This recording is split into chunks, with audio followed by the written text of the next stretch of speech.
You're listening to Rethinking Trade with Lori Wallach. Small business owners and farmers are protesting the Korean WTO and NAFTA are transnational forms of autocratic governance Enormous that either side subordinate our in North American free trade agreement. Seattle has never seen anything like it. Mexican workers face threats of violence. Trade policy has delivered one punch in the gut after another. Welcome back to Rethinking Trade, where we don't just talk about trade policy, we fight to change it.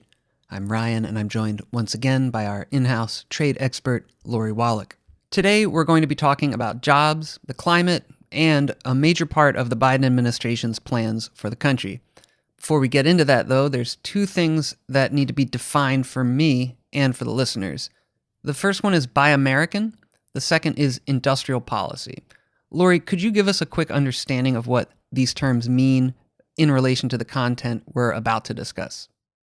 So Buy American is literally a statute from the FDR era that gives preferences to domestic goods when the government spends money. So when the government procures cars or desks or paper or computers or phones, the law requires that the priority be in reinvesting our tax dollars into buying things made here so that the money goes back into innovation and jobs in the United States.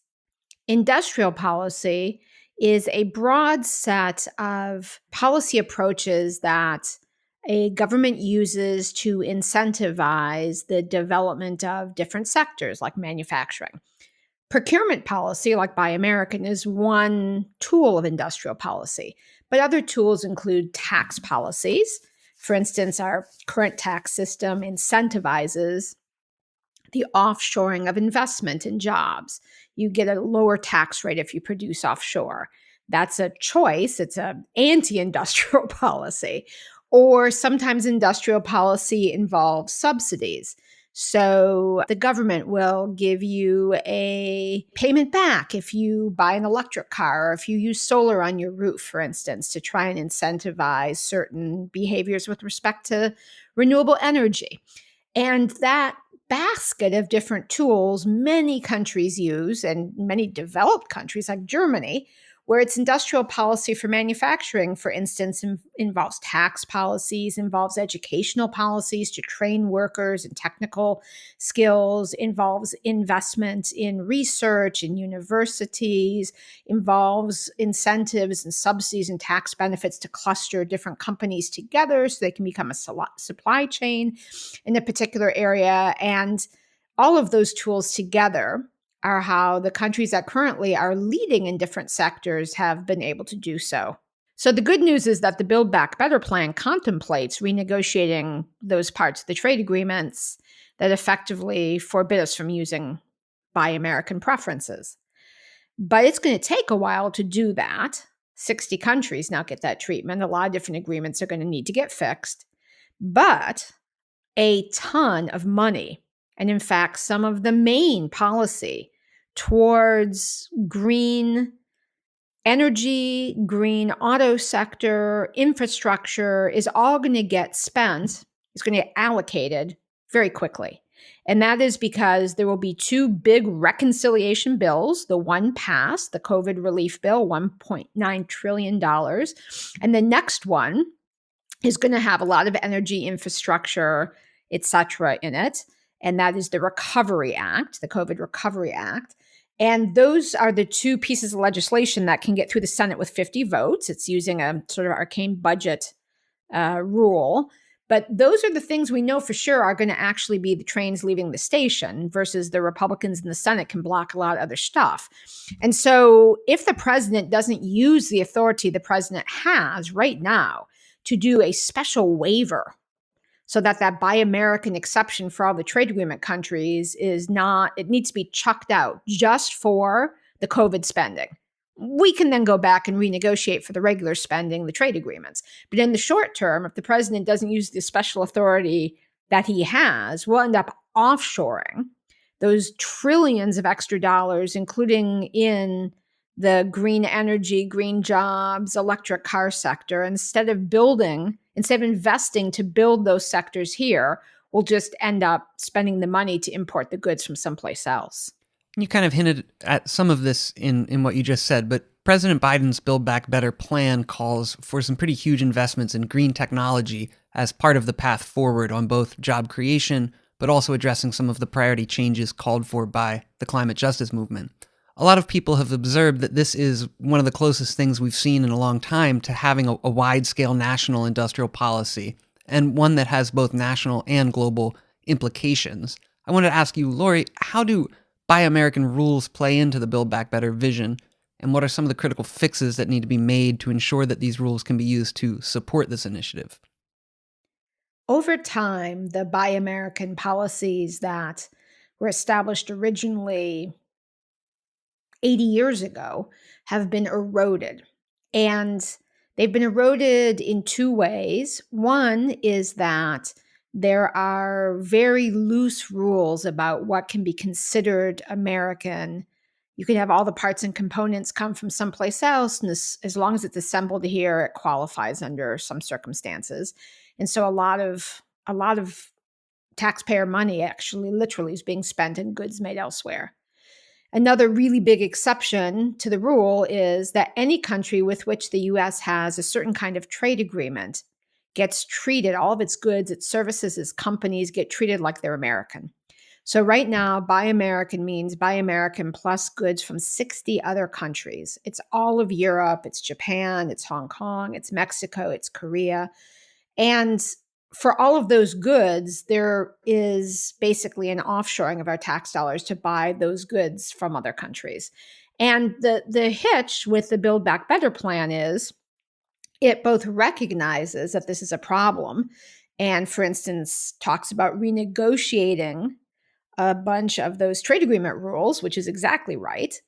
But the hitch is a lot of the money's going to be spent through what are called the reconciliation bills. These two bills that only need 50 votes to get through the Senate are some of the only big policy bills that are going to go anyplace. The first one's already been passed. It's the COVID Relief Act, $1.9 trillion. And the next one is going to probably be focusing more on infrastructure and renewable energy. And if there's a big waiver to Buy American with the trade agreements for all of that, we're going to see a lot of the potential to harness that taxpayer money into a renewable energy future with good jobs being squandered. You were quoted in the Huffington Post recently in an article called How a Trade Dispute Between Two Korean Firms Could Jam Biden's Electric Car Plans. The article detailed a rather obscure case moving through the U.S. International Trade Commission's court system that could have a big impact on some of Biden's Build Back Better plan. Maybe you can explain this case and how it shines a light on the necessity to transform our trade policies as we look towards other systemic domestic priorities. So the case in question is a fight between two Korean companies that make electric car batteries.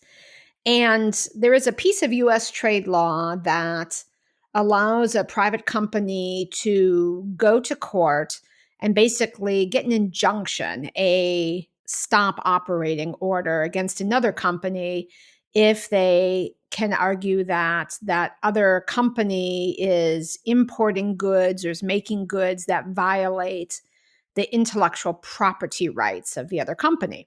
So the one Korean company is saying that the other Korean company, which is trying to open up an electric car battery factory in Georgia, the company number one is claiming company number two that's opening the new U.S. plant has stolen company number one's electric battery technology and that it's violating its patent. And under this U.S. trade law, basically the patent right of the foreign company trumps the goal of the Biden administration in getting a lot of electric vehicles in that supply chain built in the U.S.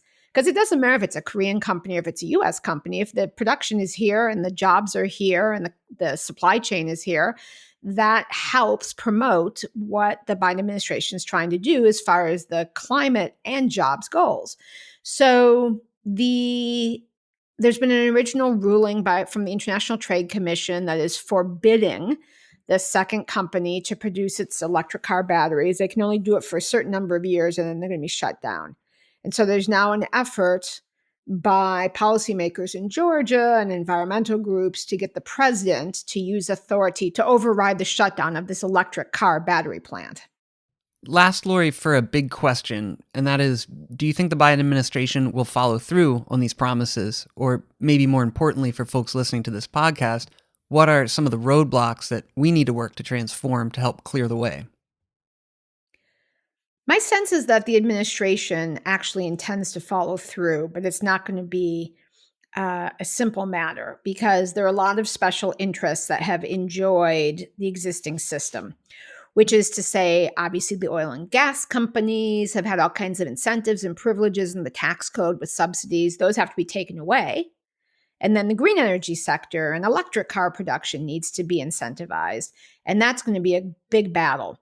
But something people can do right now is to communicate by email, by calls, if you're a user of Twitter, by Twitter, the message to your senators and your House members that you need the president to use the president's existing authority to do an emergency waiver of the trade agreement exception for Buy American.